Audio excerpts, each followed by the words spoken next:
그렇게 된 줄로 믿습니다. 아멘. 우리 하나님의 말씀을 보도록 하겠습니다. 하나님 말씀은 레위기 7장 28절에서 34절까지 말씀입니다. 레위기 7장 28절에서 34절까지 말씀입니다.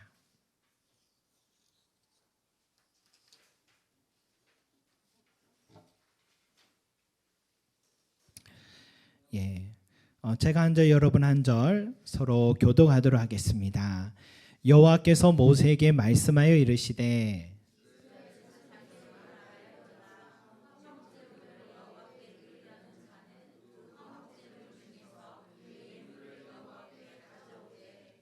여호와의 화제물은 그 사람이 자기 손으로 가져올지니 곧 그 제물의 기름과 가슴을 가져올지니 곧 그 제물의 기름과 가슴을 가져올 것이요 제사장은 그 가슴을 여호와 앞에 흔들어 요제를 삼고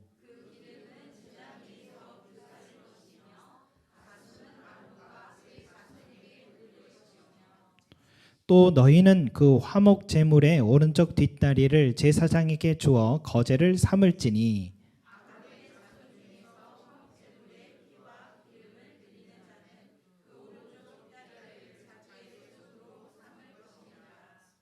같이요.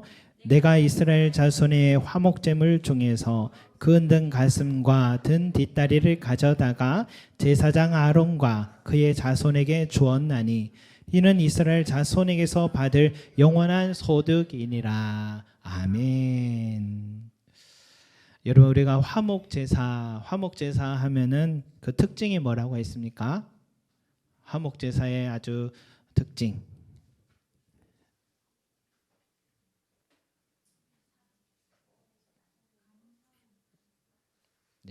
감사도 있고 나눠 먹는다는 것도 있고 얘기했죠. 자원하는도 있고 특징들 다 얘기해 주셨습니다. 화목제사는 바로 감사의 제사요 나눔의 제사다. 그래서 축제의 제사다, 친교의 제사다라고 그렇게 말했습니다. 그래서 이 제사를 드릴 때 이웃과 함께 짐승의 그 제물의 고기를 함께 나눠 먹는 제사다. 그래서 그게 화목제사라고 하는데, 그런데 여러분 우리가 화목제사 생각할 때 그런다고 해서요 이 화목제사가 이 하나님께 드림에 있어서 소홀히 한다라고 생각하면 안 됩니다. 우리 30절에 보니까 여호와께서 화목제사를 드리는 자는 그 예물을 가져오되 드리는 그 사람이 직접 자기 손으로 가져오라 그렇게 말씀하셨어요. 여러분 우리가 어떤 선물을 할 때에 어떤 누구를 통해서보다는 내가 직접 내 손으로 전달할 때 여러분 그 직접 찾아가서 내 손으로 선물을 전할 때 받는 사람에게는 그것이 더 감동되는 것은 정성 때문이겠죠. 정성이 느껴져서죠. 여러분 하나님께 드리는 것도 마찬가지입니다. 내 손으로 직접 드리기를 하나님이 원하십니다.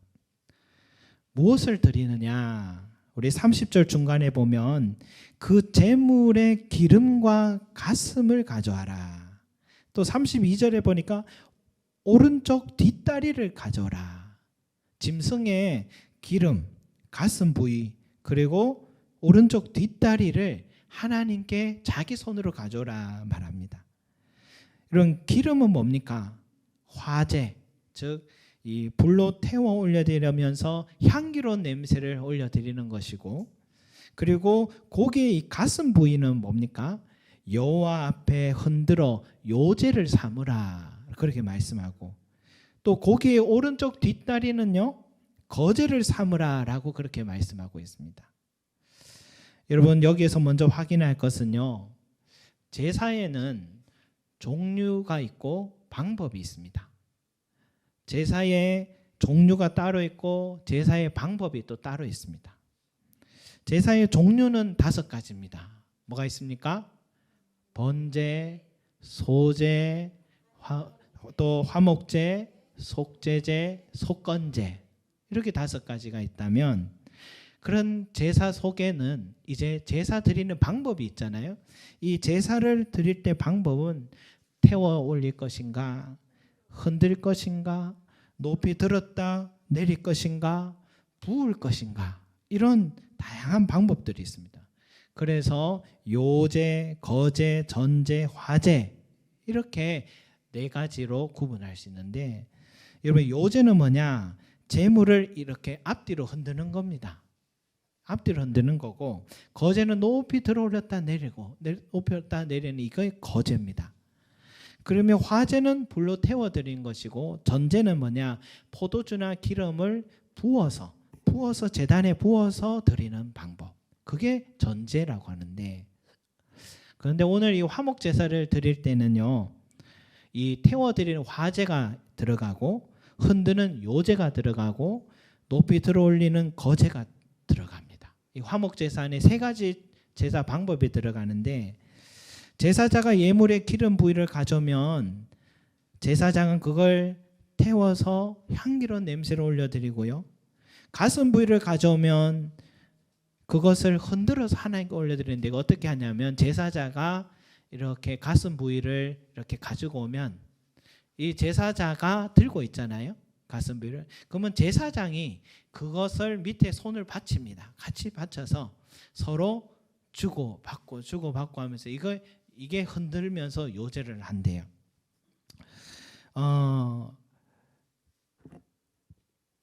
제사자가 만약에 제사장의 방향을 이렇게 드릴 때는 뭐냐면, 줄 때는 흔들으면서 줄 때는 뭐냐면 하나님께 드린다는 뜻이고, 다시 당길 때는 하나님께서 제사자에게 선물을 주신다, 이런 의미가 있답니다. 그런 후에 제사자는 이제 오른편 뒷다리를 또 가져와서 제사장에 그것을 드리면, 제사장은 그 오른편 뒷다리를 높이 들어 올림으로써 하나님께 올려드리는 거제를 드리는 거죠.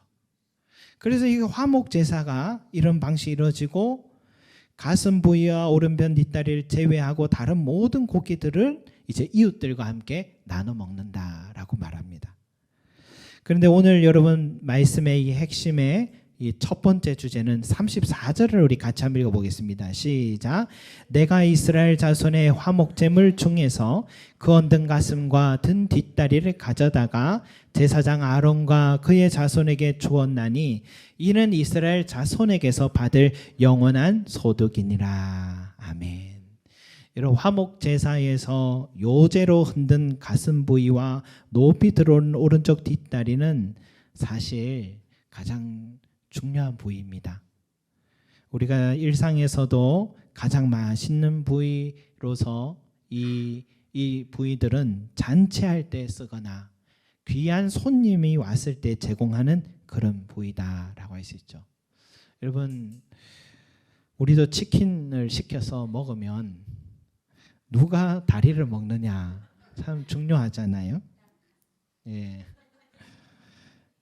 저희 집은 치킨 먹으면 어머니 아버님 먼저 다리를 드시지요, 이런 말이 없이 효원이가 벌써 다리살을 들고 있습니다. 예.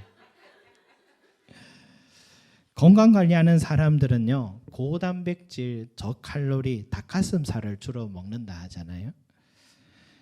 여러분, 고등어 생선 먹을 때 우리 어릴 때 어머니들이 어땠습니까? 중간에 가슴살은 다 자식에게 주고, 어머니는 뼈 주위 살을 먹으면 맛있다 해서 저게 그렇게 맛있는 부위였구나, 그렇게 오해를 했잖아요. 그러니까 중요하고 맛있는 부위는 사랑하는 사람에게 혹은 귀한 손님에게 주고 싶은 마음이 있는 거죠. 마찬가지입니다. 기름과 가슴살과 우편 뒷다리는, 이 중요한 것은 가장 먼저 하나님께 올려드린 것입니다. 왜? 그것이 하나님께 소중한 마음을 드린다는 중심이 들어있기 때문이죠.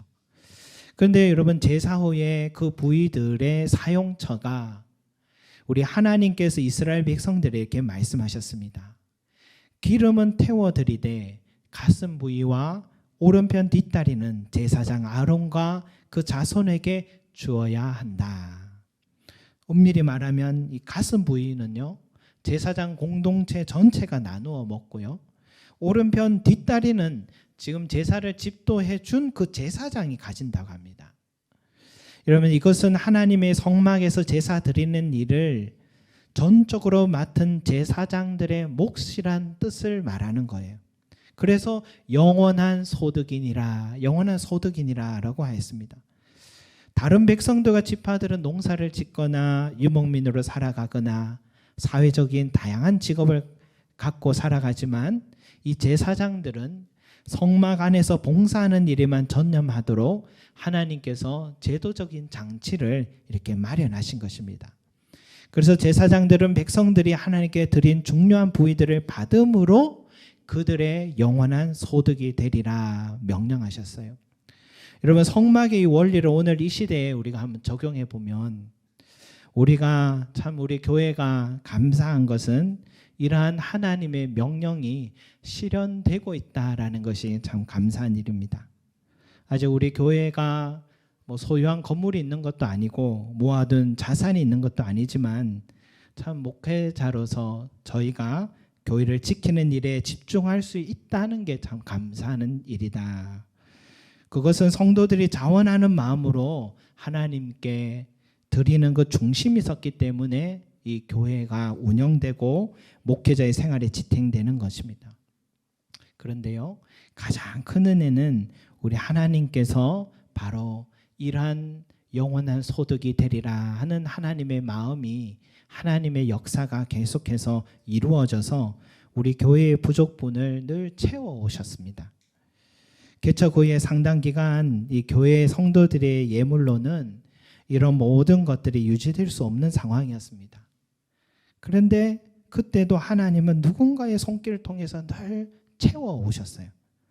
저는 교회 사역과 가정을 돌아보니까 광야의 이스라엘 백성들이 항상 만나와 메추라기로 채워주시는 하나님의 손길 역사가 이 현실에도 정말 일어나는 거구나 하는 것을 체험하는 시간이었습니다. 그래서 누군가 이것을 광야에 마련한 식탁이다 그렇게 표현하는데, 이 광야에서 하나님께서 베푸시는 이 식탁을 맛보는 시간들이었습니다.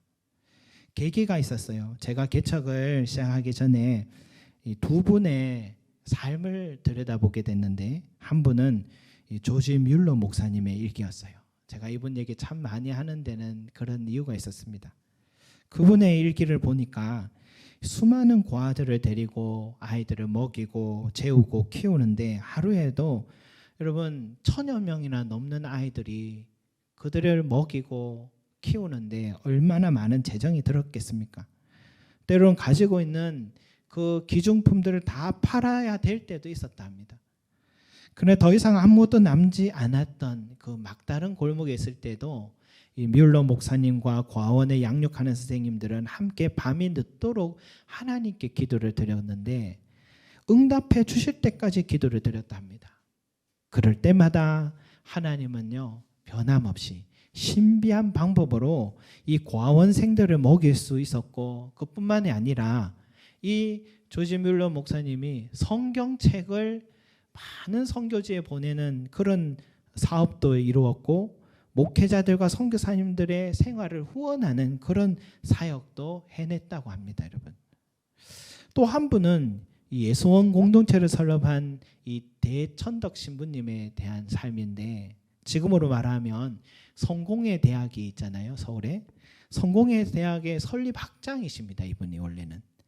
그런데 그 안정된 삶을 다 던지고 정말 하나님이 살아계심을 학교 강단에서가 아니라 정말 나의 삶의 현장에서 증명하고 싶다고 강원도 태백 깊은 골짜기에, 사람도 찾아가지 않는 그 깊은 골짜기에 들어가 큰 집을 짓고 뜻이 맞는 사람과 공동체 생활을 하는데, 여러분 거기에서 뭐가 생활비가 어떻게 해서 나오겠습니까? 그런데 50년, 지금 아마 한 70년의 역사를 가졌을 거예요.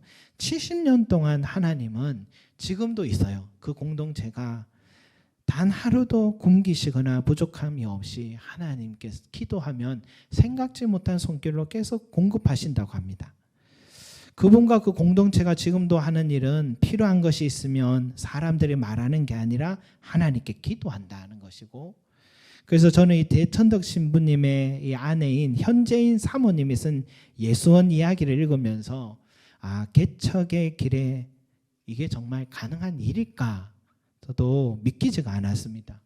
그런데 알고 보니까 조지 뮬러 목사님이나 대천덕 신부님 같은 이런 신앙관을 갖고 살아가시는 분들은 뿌리가 있는데 보니까 중국 내륙의 선교의 핵심적인 사역하셨던 허드슨 테일러라는 선교사님이 바로 이러한 마음으로 사역을 했고 그와 같은 마음으로 사역하시는 많은 목회자 선교사님들이 계시는구나라는 걸 알게 됐습니다. 그래서 저도 개척할 때 앞에 이런 두 분과 같이 한번 실험을 해봐야지 생각했어요. 부족한 게 있으면 하나님께 구한다. 하나님이 주시면 하고 안 주시면 안 한다. 뭐 이렇게 생각을 했어요. 그럴 때 교회 이제 처음 시작한다니까 의자도 없고 요 건물만 있을 때 저희 형 목사님이 처음에 교회에 정말 아무것도 없는 이 모습을 보고 대구에서 올라와서는 저에게 하는 말이 마음 단단하게 먹어야 된다. 그리고 가족이 생활하려면 가끔 밑에 내려가서 주유기를 잡아야 한다. 그런 얘기를 하더라고요. 맞는 말이죠. 누군가 뭐 후원을 해준다 해도 교회 운영은 할 수 있을지 몰라도 개척 선배가 하는 말이 참 할 말이 없었습니다. 대꾸를 못했습니다. 그러나 10년이 지났지만 저는 아직도 밑에 내려가서 주유기를 잡지 않고 있습니다. 여러분, 이젠 또 정말 그럴 수가 없습니다. 셀프 주유기로 다 바뀌었기 때문에 더욱더 그럴 수가 없는데요. 이제 알바 자리도 없어졌습니다. 그렇다고 여러분 성도 사업장에 가서 알바할 수도 없습니다. 일 못한다고 잔소리 들을 것 같아서 그래서 못 갈 것 같습니다. 그러나 분명한 것은 교회를 세우신 하나님께서 지난날 성도들이 없을 때는 까마귀가 그리시네가에 홀로 있는 엘리야에게 입에 떡과 또 고기를 물고 아침 저녁으로 돈 것처럼 하나님께서 생각지 못한 손길을 통해 목회자의 삶을 먹이고 입히고 채우시는 걸 경험했고 지금은 성도들의 예물을 통해서 교회를 집중할 수 채워주고 계신다는 사실이죠. 그래서 오늘 이 화목제사에서 가슴 부위와 오른편 뒷다리가 이스라엘 자손에게 받을 영원한 소득이다라는 약속의 말씀은 지금도 여전히 유효한 진리의 말씀이라고 저는 믿습니다. 그러나 여러분 이 말씀이 교회 사역에만 전념하는 목회자에게만 하신 말씀이라고 저는 생각지 않습니다. 이것은 오늘 말씀은 또 하나 중요한 주제이기도 한데요. 이 말씀을 하실 때에는 그 듣는 사람들이 제사장들이 아니라 이 말씀을 한 목표는 누구냐면 이스라엘 백성들이었습니다. 이스라엘 백성들에게 전해라고 모세에게 말하고 있잖아요. 이스라엘 백성들에게 말하고 있어요. 다시 말해서 성도들에게 지금 하신 말씀입니다. 여러분 성도들은 예물을 제사장에 드리는 게 아닙니다. 예물은요. 그 사람이 자기 손으로 가져올지라라고 말하신 것은 하나님께서 그 사람의 중심을 보시겠다 이 마음입니다. 짐승의 기름, 가슴 부위, 오른편 뒷다리는 짐승이 가장 중요한 부위인데 그 가장 소중한 것을 화제, 요제, 거제를 통해 하나님께 드린다는 건데 특히 요제는 두 가지 의미가 있다고 했죠. 제사장에게 흔들릴 때는 하나님께 드리지만 다시 제사자에게로 흔들 때는 하나님께서 그 드리는 자에게 선물을 주신다라는 말씀이라 했잖아요. 즉 하나님께 소중한 것을 드리는 자는 반드시 흔들어 넘치도록 하나님께서 그의 삶을 공급하시고 채워주신다 이런 말씀이죠. 그래서 성경에 자신의 가장 소중한 것을 하나님께 드림으로 하나님께서 그 삶을 책임져 주신 사례가 많이 있는데 그 중에 한 사람이 바로 사르밧 과부의 이야기잖아요. 오랜 가뭄으로 그리시네가에 이제 물이 다 떨어지니까 하나님은 엘리야에게 사르밧 지역으로 가라고 했어요. 그곳에 가니까 한 과부가 마지막 아들과 먹을 식사를 마련하려고 그 불을 만들 나뭇가지를 줍고 있는 모습입니다. 왜냐하면 사르밧 지역도 오랜 가뭄으로 땅에 소산이 나지 않아 이제 먹을 게 없었어요. 이 가정에 이 과부 어머니와 한 아들이 있는데 마지막 남은 이 한 덩이 밀가루로 기름으로 떡을 구워서 먹고 죽을 참이었습니다. 그런데 이 집에 와서 엘리야가 그 떡을 구워서 나에게 달라는 겁니다. 여러분, 이게 뭡니까? 벼룩의 간을 빼먹는 소리잖아요. 그죠? 좀 더 넉넉한 지역과 집안을 찾아갈 일이지 가뭄으로 메마른 땅에 마지막 한 덩이 빵을 먹고 죽으려는 가정에 엘리야가 가서 달라고 하는 것은 도대체 무슨 염치입니까, 여러분? 그러면서 엘리야는 이렇게 말합니다. 이스라엘 하나님 여호와의 말씀이 나 여호와가 비를 지면에 내리는 날까지 그 통에 가루가 떨어지지 아니하고 병에 기름이 없어지지 아니하리라 하셨느니라. 엘리야가 말했어요. 그 과부는 그 말을 듣는 순간 많은 고민했을 것 같아요. 이 떡은 마지막 아들과의 식탁인데 그 귀중한 것을 알지 못하는 저 행인을 위해서 준다? 보통 사람 같으면 없습니다. 안 됩니다. 이거는 안 됩니다. 그렇게 얘기했을 것인데, 그러나 이 사르밧 과부는요, 엘리야의 입에서 나온 여호와의 말씀을 순종해서 빵을 구워서 엘리야에게 먼저 주었습니다. 그녀에게 그 빵은 자신의 전부였고 가장 소중한 예물이었습니다. 그런데요, 이상한 일이 일어나기 시작합니다. 엘리야에게 먼저 대접한 후에 자신과 아들이 여러 날 동안에 계속해서 집에서 먹을 떡이 꺼내지 않는 거예요. 꺼내지 않아요. 이유는 하나님께서 그녀의 집에 통에 가루가 떨어지지 않게 하시고 병에 기름이 없어지지 않게 계속해서 신비한 방법으로 공급하셨기 때문입니다. 그녀가 한 것은 뭐냐? 비를 지면에 내리는 날까지 그 통에 가루가 떨어지지 않고 그 병에 기름이 없어지지 아니하리라는 말씀을 믿고 순종한 것, 이것뿐입니다. 그가 예물을 드린 것은 엘리야라는 그 사람에게 한 게 아니라 바로 하나님께 드린 것이었습니다. 그녀는 하나님께 떡 한 덩이 드렸지만 하나님은 그녀의 가정에 비가 오는 그날까지 셀 수 없는 떡을 베풀어 주셨습니다. 여러분, 이것이 하나님께 드린 자가 받는다라는 복입니다. 사르밧 과부의 마지막 떡 한 덩이는 가장 소중한 것이었습니다. 이렇게 떡 한 덩이를 예물로 드렸더니 하나님은 그 과부의 삶을 먹고 사는 일에 책임져 주신 것이죠. 그런데 여러분, 사르밧 과부에게 아주 고통스러운 일이 일어났습니다.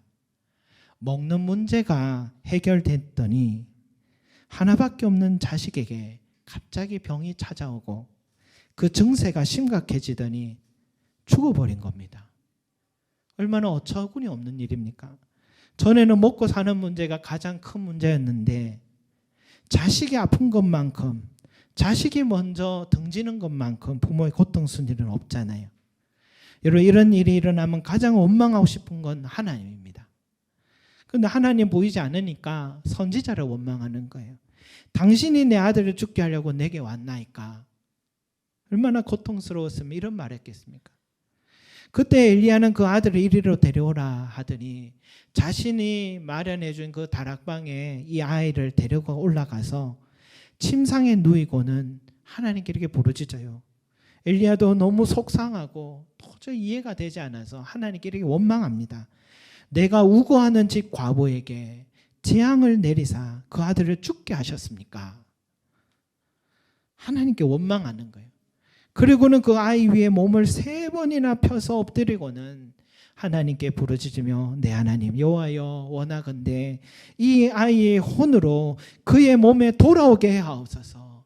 이 아이의 혼으로 그의 몸에 돌아오게 없어서 하면서 3번이나 그 아이 몸에 죽은 시신 위에 이 엘리야가 자기 몸을 덮으며 기도를 드렸을 때에 하나님은 엘리야의 그 소리를 들으시고 그 아이의 혼이 몸으로 돌아오게 되는 살아나는 놀라운 기적을 베풀어 주셨습니다.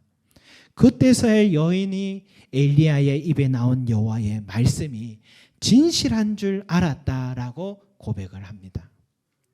여러분, 하나님의 약속의 말씀 믿고서 자신이 직접 그 손으로 가장 소중한 것을 드렸더니 하나님은 그녀의 삶을 끊이지 않는 일용할 양식도 주셨고 하나밖에 없는 아들의 병으로 죽었지만 그녀의 유일한 소망인 그 아들을 다시 살리시는 은혜를 베풀어 주셨습니다. 여러분, 이보다 더 큰 축복 누린 여인이 이 세상에 또 있겠습니까? 이것은 여러분 우연이 아니고요. 그녀가 가장 소중한 것을 하나님께 자기 손으로 드렸을 때 일어난 은혜다라는 것을 우리는 성경을 전체를 보며 알 수가 있습니다. 여러분, 화목 제사를 드리는 목적은 이웃과의 친교가 우선이 아닙니다. 기름과 가슴비와 오른편 뒷다리로 내가 하나님께 내 손으로 직접 가져와서 나의 가장 소중한 것을 드립니다 하는 그 마음 드리는 게 화목 제사의 첫 번째 목적인 것입니다. 여러분, 가인은 농사를 지었기에 땅의 소산으로 하나님께 제사를 드렸고 아벨은 양치는 자였기 때문에 양의 첫 새끼와 기름으로 제사를 드렸는데 여호와께서 아벨의 제사만 받으셨다라는 말씀이 있잖아요. 가인의 제사는 받지 않으셨다는 것으로 나옵니다. 그러나 여러분, 왜 아벨의 제사는 받으시고 가인의 제사는 받지 않았는지 성경은 침묵하고 있습니다. 하나님이 채소보다는 고기를 좀 더 좋아하시는가? 그건 아니겠죠. 하지만 신약에서 히브리서 기자가 이런 말씀을 하세요. 믿음으로 아벨은 가인보다 더 나은 제사를 드렸다. 믿음으로 아벨은 가인보다 더 나은 제사를 드렸다. 믿음의 제사를 드렸다, 이 말입니다. 여러분, 더 나은 제사가 뭐냐? 바로 믿음으로 드리는 제사입니다. 믿음이 있는 자는요, 하나님께 나오는 자세가 다릅니다. 마음이 다릅니다. 여러분, 하나님이 오늘 이 예배의 이 자리에 계십니다. 그리고 나를 지켜보시고 내 마음도 다 아십니다. 그리고 하나님께서 나를 복주시는 하나님을 믿습니다. 그러면 우리의 자세가 바뀌지 않겠습니까? 이 돈이면 여기저기 쓸 곳 많은데 하며 아까운 마음이 여기서 들까요? 주일 예배 드리기 위해 이 자리에 나온다는 것이 시간 아깝다 이런 생각 들까요, 여러분? 금요 기도회 마치면 요즘은 우리 같이 청소를 이렇게 하는데 한 집사님의 저도 하루를 알기 때문에 아침 일찍부터 밤늦게까지 일하시더라고요. 그래서 피곤하지 않으세요 하니까 하는 말이, 제가 교회 청소를 지금까지 한 번도 해본 적이 없습니다. 이렇게 근데 할 수 있어서 너무 감사합니다 라고 하시는데, 그 말에 참 하나님께서 그 중심을 얼마나 기쁘게 받으실까 그런 생각이 들더라고요. 여러분, 하나님의 계심의 존재를 우리가 믿으면요, 우리 예배는 분명히 달라집니다. 내 가진 것, 내 몸, 내 시간, 내 재능, 이 모든 것 중에서 가장 좋은 것을 드리고자 내 마음은 바뀌게 되는 거예요. 그게 참된 예배자인 것입니다. 여러분, 아브라함은 가장 소중한 독자 이삭을 드리려고 할 때 하나님은 멈춰라, 너의 그 마음 이제 알았다. 하나님 뭘 바래서가 아니라 마음 보시려고 그렇게 시험하신 거고요. 노아는 자기의 전생을 하나님께 순종해서 배 만드는 일에 자기의 젊음과 삶을 다 쏟아들였던 사람이고, 다윗은 성막에 거하시는 우리 하나님이 마음이 너무 애처로워서 자신이 가진 전 재산을 가지고 성전 일에 다 쏟아서, 솔로몬이 지은 게 아니라 사실 다윗이 지은 겁니다. 제자들은 그물과 배, 자기의 전생의 삶의 유일한 먹고 사는 유일한 도구들인 그물과 배를 던지고 예수님을 따랐습니다. 삭개오는 가진 것의 반은 가난한 자들에게, 빼앗은 것이 있다면 4배로 갚겠다는 말은 자기의 전부를 드린다는 것입니다. 여인들은 앞에 나설 수 없으니까 예수님을 위해 자기의 소유로 조용히 뒤에서 섬겼고, 향료값을 깨트린 여인은 자기의 전부였고, 예수님의 시신에 100리트라라는 어마어마한 양의 향유를 바른 니고데모의 이야기들. 여러분, 성경은 모두 다, 성경에 나온 사람들은 모두 다 자신이 가장 소중한 것으로 하나님께 드렸습니다 라는 그 이야기들로 가득한 이야기들입니다. 사랑하는 성도 여러분, 여러분의 삶에도 화목제사를 드릴 때 직접 그 예물을 가져와 오는 자 되라는 말씀에 순종하는 자 되시길 소망합니다. 하나님께 드릴 때 가장 소중한 것을 드리기를 소망합니다. 그래서 사르밧 가보와 같이 마지막 남은 떡 한 덩이 하나님께 드릴 때 자신의 가장 소중한 걸 드림으로 하나님은 그 믿음과 중심 보시고 그네의 삶과 생명을 주신 것처럼 여러분의 삶과 생명을 지켜주시는 하나님의 은혜가 날마다 임하기를 간절히 소망합니다. 기도드리겠습니다. 사랑과 은혜가 많으신 우리 아버지 하나님, 하나님은 우리에게 자기의 전부인 하나밖에 없는 아들을 내어주셨습니다.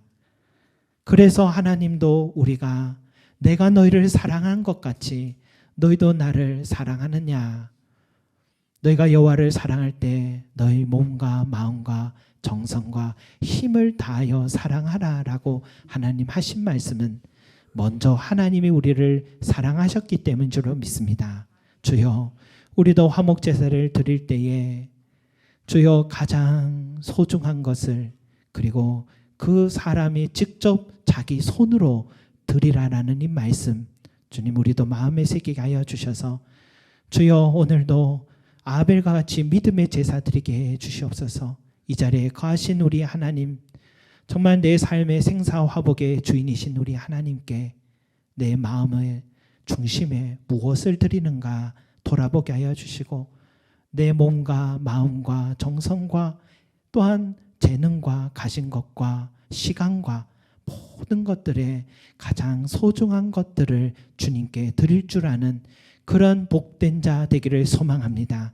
그 사람이 참된 예배자이며 그 사람의 하나님의 기뻐 받으시는 예배가 된다는 것, 그것이 믿음의 예배요 참된 예배라는 사실 하나님 우리가 마음에 꼭 새기게 하여 주셔서 하나님의 앞으로 우리의 삶에 그러한 마음으로 영광 돌리는 화목제사가 이루어지는 우리 송림제자 교회가 되기를 소망합니다. 감사드리며 예수 그리스도 이름으로 기도드립니다. 아멘.